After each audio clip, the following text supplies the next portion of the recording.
www.davidrey.com.ar. Periodismo para periodistas. Acá no nos calla nadie. Hola, ¿qué tal? ¿Cómo están? Espero que anden todos bien. Bueno, recientemente publicamos en davidrey.com.ar una noticia cuyo título es "De lesa humanidad, el crimen del capitán Viola y su hija será investigado por la Comisión Internacional de Derechos Humanos". Tras 48 años de impunidad y de que la justicia argentina rechazara varias veces el planteo de la familia, el órgano internacional podría definir la imprescriptibilidad de los atentados subversivos en la época del 70. También fue terrorismo de Estado, planteó el abogado de la familia Javier Vigo Leguizamón. Con él estamos en línea. ¿Qué tal, doctor Leguizamón? ¿Cómo le va? Muy bien, David, un gusto. El gusto es mío desde ya. Hacía bastante que tenía interés de charlar algunos tópicos al respecto con una persona como usted. ¿Nos podría decir resumidamente qué significa que la Comisión Interamericana de Derechos Humanos haya considerado formalmente cumplidos los requisitos exigibles para dar inicio, como dice el texto, al proceso de admisibilidad de la denuncia? Sí, el tema es así. La Comisión Interamericana de Derechos Humanos tiene un reglamento que prescribe que el primer paso cuando un particular que se considera afectado formula una denuncia es el de estudio. Nosotros formulamos esta denuncia en el año 2016 y pasaron casi 6 años hasta que la Comisión Interamericana, evaluando en profundidad el caso, consideró cumplidos los requisitos formales para iniciar el proceso de admisibilidad. Esto tiene distintas etapas. En el proceso de admisibilidad, la Comisión Interamericana le corre un traslado, en este caso al Estado argentino, para que efectúe su descargo. Una vez que haya contestado el Estado argentino, que tiene 3 meses para hacerlo, la Comisión Interamericana puede hacer 2 cosas. Puede llamar a una audiencia de conciliación para ver si en definitiva se llega a un acuerdo en esto. Y si no, ella emite su informe y le ordena al Estado argentino lo que se establezca en ese informe. ¿No es cierto? También podría desestimar la denuncia, es otra de las posibilidades. Pero si la considera viable, le va a ordenar al Estado argentino, en este caso puntual, lo que debiera es que se reabra la investigación y que se evalúe si el crimen del capitán Humberto Viola, de su hija María Cristina de 3 años, y las gravísimas heridas de su otra hija María Fernanda, que tenía entonces 5 años, son o no crímenes de guerra o de lesa humanidad. Ese es el camino, ¿no es cierto?, que va a seguirse en este expediente. Ahora tenemos que estar a la espera, pero indudablemente es un caso muy relevante porque no hay antecedentes anteriores donde se haya evaluado si los crímenes de la guerrilla son o no de lesa humanidad. Lo que ha ocurrido fundamentalmente es que han estado amparados por un banco de impunidad que han negado los hechos evidentes, como el hecho de que la misma Cámara Federal, cuando juzgó a los comandantes, dijo que Argentina había vivido una guerra revolucionaria. Bueno, los tribunales argentinos se olvidan de esa sentencia que tuvo autoridad de cosa juzgada, porque lo convalidó la Corte misma, y niegan que hubiera habido una guerra en la Argentina, ¿no es cierto? Y la Comisión Interamericana es muy importante porque al analizar el ataque del movimiento Todos por la Patria a la Tablada en el año 89, que duró nada más que 36 horas, determinó que ese conflicto, ese ataque, constituyó un conflicto armado interno. Entonces la pregunta, David, es, si ese ataque de 36 horas fue calificado con conflicto armado interno, ¿cómo no va a ser conflicto armado interno el cúmulo de atentados terroristas que hubo en la década del 70, y donde no fue solamente un cartel, se atacó Formosa, se atacó Azul, se atacó Montechingolo, se atacó Villa María, se atacó Regimiento de Catamarca, entre tantos otros? Entonces, únicamente en una versión antojadiza del pasado puede sostenerse que no hubo una guerra revolucionaria y que no fue un conflicto armado interno. Pero si vamos al caso, doctor, la misma justicia alfonsinista, entre comillas, dictaminó que efectivamente esa guerra interna o contrarrevolucionaria fue tal, ¿no es así? Así se estableció en el fallo que condenó a los comandantes. Así lo estableció la Cámara Federal de lo Penal.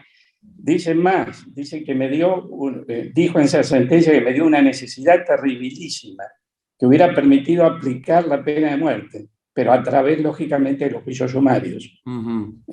Pero eso fue lo que se estableció. Entonces, ¿cómo se explica este cambio de criterio en la justicia argentina?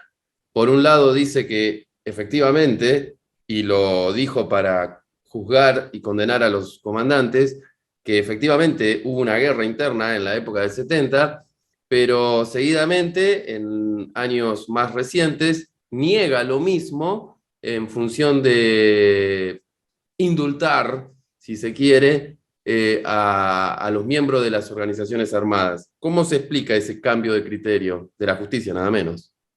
Se explica por los intereses políticos y por la falta de coraje que ha tenido la justicia argentina en este sentido. Por eso es tan relevante que un organismo internacional lo dice. Cuando Argentina firma tratados internacionales, hay una responsabilidad internacional del Estado argentino de cumplirlos. Y la Corte Interamericana de Derechos Humanos, la causa Almonacid, estableció o advirtió a los estados que partes firmantes de las convenciones que no podían recurrir a artilugios para dejar impunes los crímenes de lesa humanidad. Y dijo que debían perseguirse en cualquier circunstancia. En Argentina, pocos artilugios más graves que el que instrumentó cuando era Procurador General Esteban Righi. Cuando la causa de Larrabure, el fiscal general Palacín, con gran valentía, estableció que el crimen del coronel Larrabure era en principio de lesa humanidad, raudamente Righi dictó la resolución 158, prohibiéndole a todos los fiscales expedirse de manera igual. Nosotros hemos pedido la nulidad de esa resolución porque es inadmisible que un funcionario público que podría eventualmente ser investigado por su actuación como ministro del Interior de Cámpora dictara una resolución prohibiendo que se lo investigue. No hay que olvidarse de que Righi fue el artífice de la ley de amnistía del 73, cuando se liberaron a todos los guerrilleros sin desarmar a las organizaciones armadas que integraban, por ejemplo, ocurrió en el proceso de paz de Colombia. Y el grueso de los atentados terroristas posteriores ocurre entre 73 y 76. Nosotros, tanto en la causa Larrabure como en la causa Viola, hemos dicho que la ley de amnistía del 73 fue uno de los eslabones del plan criminal que se llevó adelante. Exacto. Un plan criminal. Bien dicho. Y qué tan oportuna expresión, porque si nos remitimos al caso del capitán Humberto Viola, que tiene mucha semejanza respecto de este plan criminal con el secuestro, la tortura y el posterior asesinato del coronel argentino del Valle Larrabures, estamos hablando de que efectivamente fue un plan criminal. Para ilustrar en este sentido, vamos a recordarle a la audiencia que el capitán Humberto Viola salía un domingo de su casa, un domingo al mediodía, y lo estaban esperando miembros de la organización armada Ejército Revolucionario del Pueblo para directamente bañarlos a tiros, a él y a su familia. De ahí que tanto él como una de sus hijas hayan resultado muertos, y otra, María Fernanda, como la mencionaste, gravemente herida. Se salvó por milagro su señora esposa. Incluso al capitán Humberto Viola le dieron un tiro de gracia, o varios tiros de gracia, si nos remitimos bien objetivamente a lo que ocurrió entonces. Ese hecho puntualmente fue muy planificado. ¿No es así, doctor Vigo Leguizamón? Sí, totalmente. En estos últimos días, el mundo fue conmovido por una fotografía que creo que sacó un periodista del New York Times, otro diario norteamericano. Tal vez la haya visto David Heral, la foto de una madre muerta junto a sus dos hijos muertos y el marido agonizante. El 1 de diciembre del 74, esa imagen se repitió en Tucumán. Allí teníamos una nena de 3 años muerta, su padre asesinado y la otra hija gravemente herida, y una mujer embarazada de 5 meses gritando desesperada.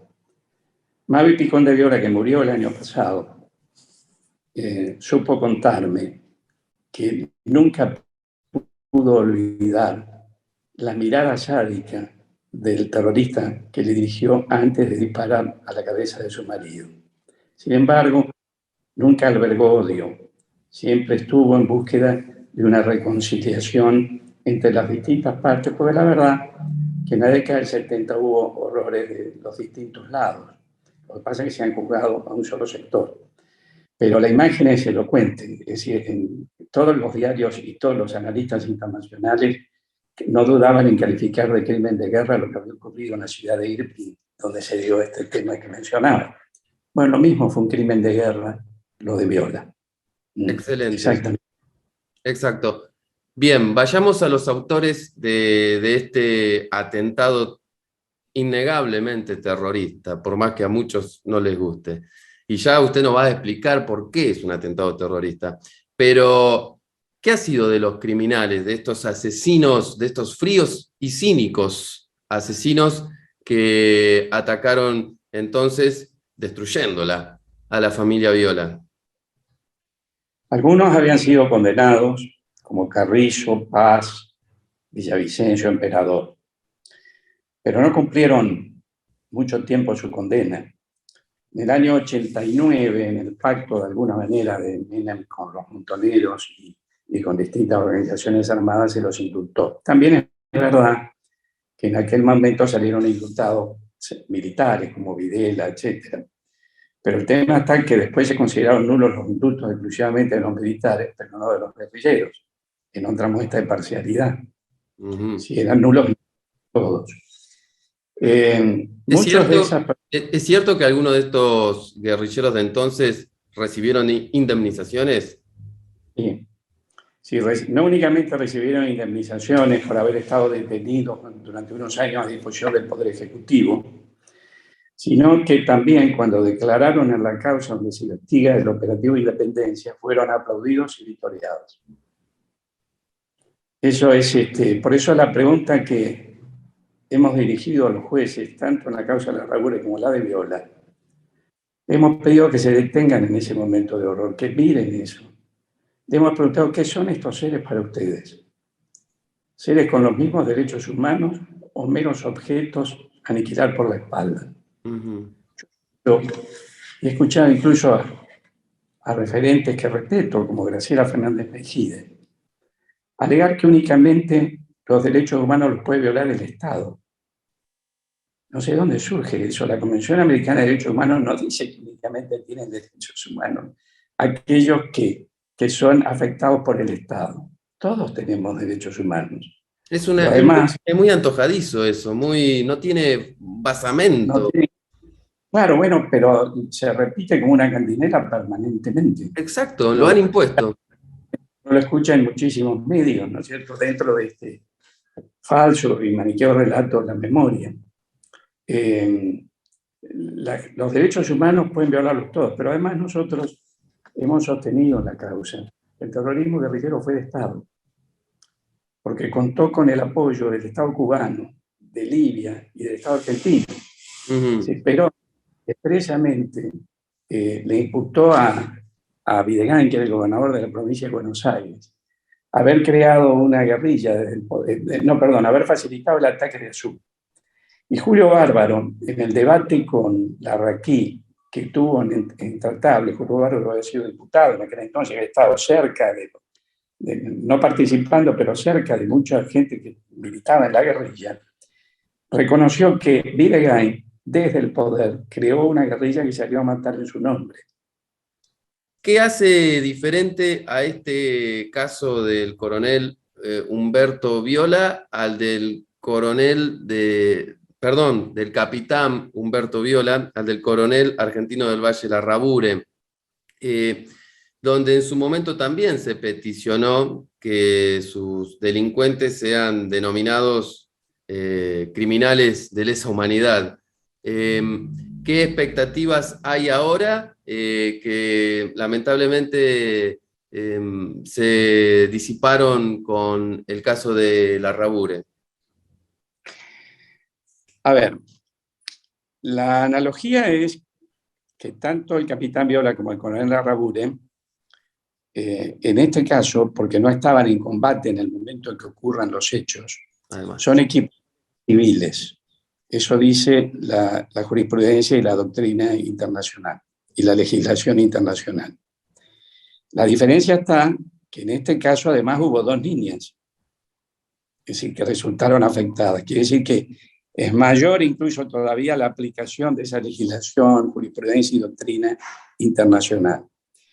El caso de Larrabure está en una instancia muy interesante en este momento, porque nosotros en Rosario, cuando nos tocó alegar en la audiencia que hacíamos mención, que conversábamos antes de empezar la entrevista, nosotros pedimos la aplicación del informe 5597 de la Comisión Interamericana, donde además de describir que estábamos ante un conflicto armado interno en el caso de la Tablada, dijo que tanto los miembros del movimiento Todos por la Patria como los miembros de las Fuerzas Armadas tenían que cumplir la Convención de Ginebra, que impide torturar y asesinar a los prisioneros de guerra. ¿Qué hizo la Cámara Federal de Rosario para no aplicar ese criterio? Falsamente, prescindiendo de todas las pruebas aberrantes en la causa, dijo que en el ataque a la fábrica militar de Villa María, el ejército no había combatido, a diferencia de lo que había ocurrido en la Tablada. Cuando posteriormente interpusimos recurso a casación y ante la Corte, sostuvimos que había una arbitrariedad fáctica enorme, porque en la causa estaba probado que el teniente coronel Guardone, que era el jefe de la fábrica militar de Villa María y que estaba en su casa enfermo de gripe, resistió de su casa cuando lo fueron a secuestrar y combatió durante 1 hora y media. Y lo mató a Brolo, uno de los guerrilleros. Entonces le pregunté al doctor Gallino, uno de los camaristas, ¿cómo, doctor, que no combatieron? ¿Ustedes no leyeron las pruebas que están en el expediente? Bueno, la Cámara de Casación nos tocó una sala que es muy proclive es decir, a sostener ese manto de impunidad del que he mencionado.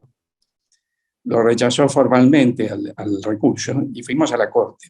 Y la Corte pidió que se celebre expediente en un recurso que en este momento está en análisis. Con lo cual, no es que es una causa vía muerta, sino una causa muy activa.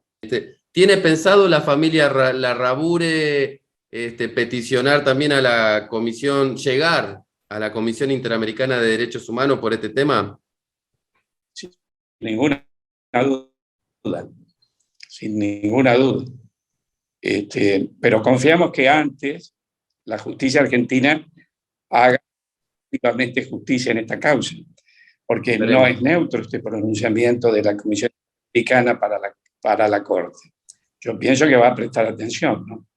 Doctor, ¿cuán significativo es, dado el caso, que ambos crímenes de los que estamos hablando hayan ocurrido antes del mencionado golpe de Estado del año 76, es decir, en plena democracia?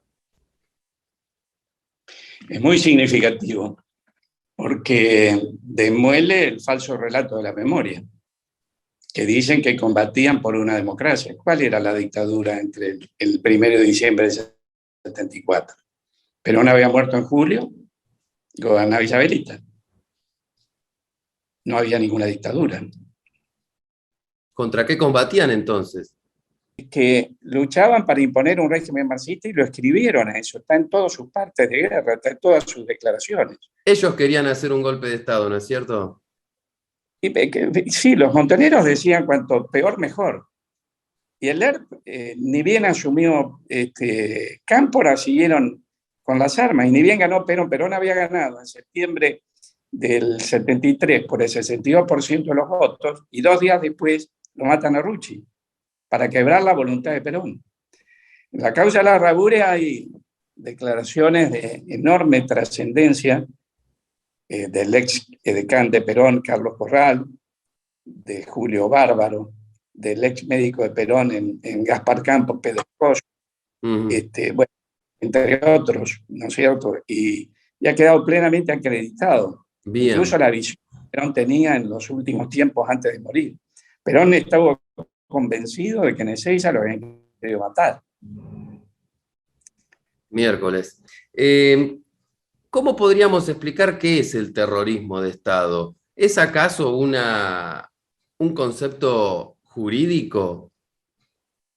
¿Por qué se habla de terrorismo de Estado? No, se habla de terrorismo de Estado cuando un Estado nacional o extranjero facilita con su acción u omisión el accionar terrorista. ¿No es cierto? Por ejemplo, cuando se juzgó el asesinato del general Prat chileno en Argentina, en la causa Nancy Clavel, se lo consideró crimen de lesa humanidad porque la DINA, la Dirección de Investigaciones chilena, había de alguna manera planificado ese ataque. Entonces, ¿por qué no serían crímenes de lesa humanidad lo que hizo la guerrilla en Argentina si Cuba financió e instruyó, confesado por los mismos guerrilleros, a muchísimos miembros del ERP y de Montoneros? Estamos en lo mismo, es cierto, estamos exactamente igual.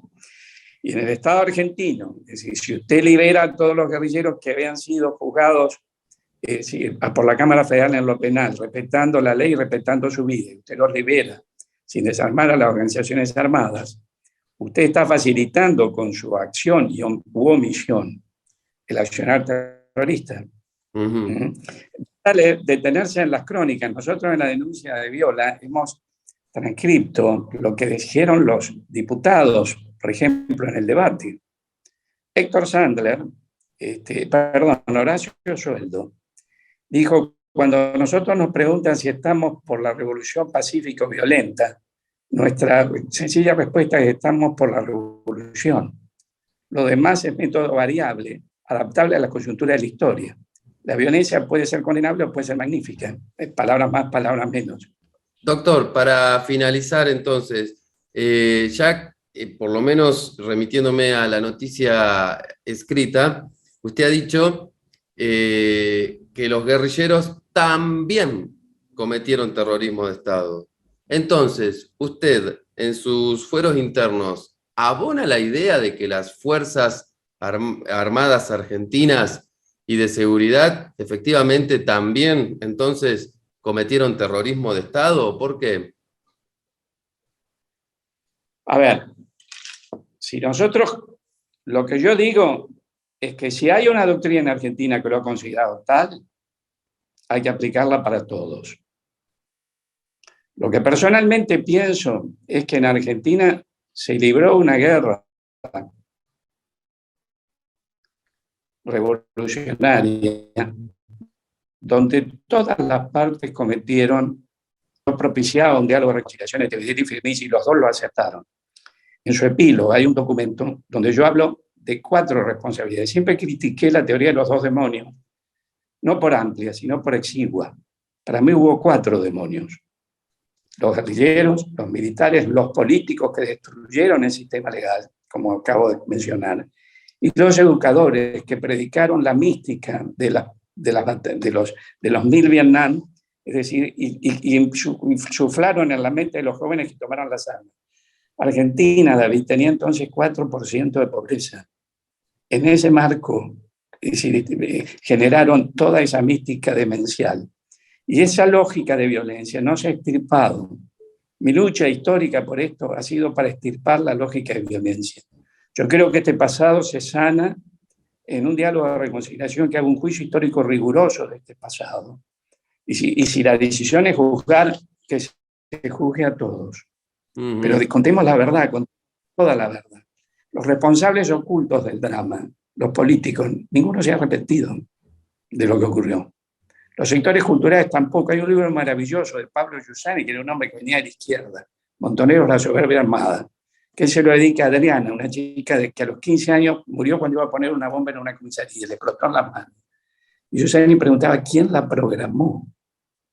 Los responsables son todo un sector cultural que le envenenó la mente a esa joven y que no se ha arrepentido. Entonces Giussani decía, para que el pasado no se repita hay que extirpar esa lógica de violencia. Excelente. Bueno, lejos de los asesinos de violencia son aplaudidos. Bien, bueno, para finalizar, doctor, me gustaría que me dijera cuál le parece que va a ser la reacción del gobierno argentino respecto de este planteo de la Comisión Interamericana de Derechos Humanos. ¿Cómo le parece que el canciller Cafiero va a tomar esta indagatoria, si se quiere? Sí, no es una indagatoria, pero sí sería equivalente como una contestación de demanda. Yo creo que el Estado argentino va a repetir lo que siempre ha sostenido. Va a tratar de negar la existencia de un conflicto armado interno. Y va a tratar de decir de que los guerrilleros no tenían control del territorio. Yo pregunto, ¿los que atacaron a la Tablada tenían control del territorio? No lo tenían. Pero justo en Tucumán no van a tener control del... Tucumán ni hablar, ¿no es cierto? Entonces, a ver, más allá de lo que pueda contestar, yo tengo mis esperanzas puestas en lo que diga la comisión, porque ya ha fijado criterio, y porque hay fallos como el de TADIC, del Tribunal para la Ley de Yugoslavia, que dice claramente que basta que haya una organización armada con poder de fuego, que el control territorial no es una condición. Entonces, solamente en Argentina se sostiene esta tesis. Hay muchísimos hombres de derecho y muchísimos jueces y fiscales que lo saben, pero callan. Bueno, ahora hay un organismo internacional que lo está mirando. Resumidamente, y hablando mal y pronto, doctor, disculpe, con la Comisión Interamericana de Derechos Humanos, entonces, no se jode. No lo sé. Tenemos que ver cómo se expide. Pero yo confío que va a ser coherente. Esperemos. Porque hay un conjunto de estados internacionales que lo están mirando, ¿no es cierto? Una cosa es negarse a hacer justicia dentro de su propio país y otra cosa es no hacerlo por un conjunto de estados que están mirando esto. Y mucho más, en un momento que el mundo está conmovido por los crímenes de guerra. En rigor. Y qué interesante precedente entonces esto sienta a futuro. ¿No es así? Absolutamente. Para todas las causas de lesa humanidad, para todo este meollo setentista que vemos hasta en la sopa. Lo que pasa es que hay, por ejemplo, denuncias efectuadas recientemente creo que es por el atentado de la Policía Federal, que está investigando, y bueno, un pronunciamiento de este caso, a ver, puede haber muchos otros casos. Muy bien. El caso del ingeniero en Tucumán, muchos casos, que el caso del mayor López en Santa Fe, es decir, en muchos casos que se negó que fueran derechos de humanidad, debía aplicarse la misma. Bueno, esto explica la enorme expectativa. Y es que sí. Perdón. Esto explica la enorme expectativa que hay en torno a lo que vaya a dictaminar la Comisión Interamericana de Derechos Humanos. Doctor Javier Vigo Leguizamón, quiero agradecerle por el tiempo que me ha dedicado. Bueno, muchas gracias por llamar. No, por favor, será hasta la próxima. Bueno. Escribía Periodismo para Periodistas. Hacete oír. ¿Tenés algo para decir? Decilo. Envía tu mensaje a info@davidrey.com.ar. On the Radio.